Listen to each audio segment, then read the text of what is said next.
In today's video, we're going to take a detailed look at electrolysis.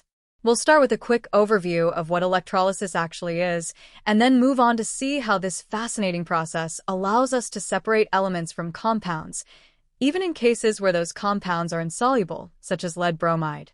But before we jump into the working process, it's really important to understand the equipment used, because in exams or practical discussions, you might be asked to draw or label it correctly.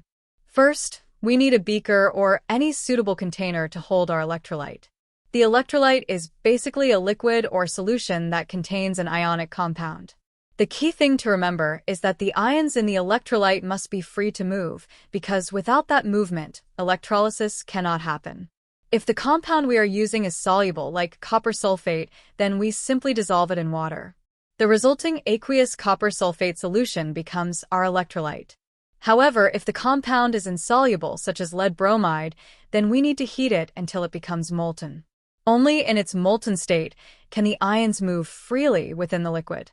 So, when our electrolyte is molten lead bromide, it contains positive lead ions and negative bromide ions, both of which can now move around freely. These ions are the key players in the electrolysis process.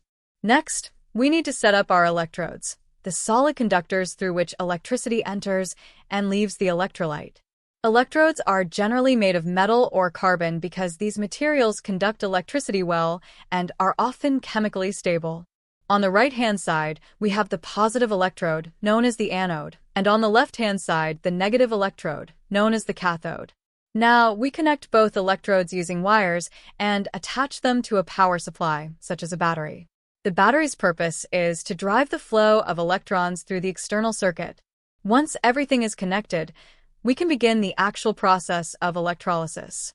The word electrolysis literally means splitting using electricity, and that's exactly what happens. By passing an electric current through our electrolyte, in this case, molten lead bromide, we can separate the compound into its individual elements, lead and bromine. Here's how the process unfolds. The negative bromide ions, Br, are attracted towards the positive anode because opposite charges attract. When the bromide ions reach the anode, they lose electrons. This is called discharge. Once discharged, they change from charged ions into neutral bromine atoms.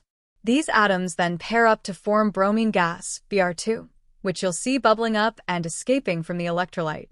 Meanwhile, the positive lead ions, Pb2, move towards the negative cathode.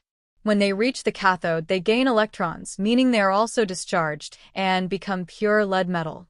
This molten lead then collects at the bottom of the beaker as a shiny, silvery layer.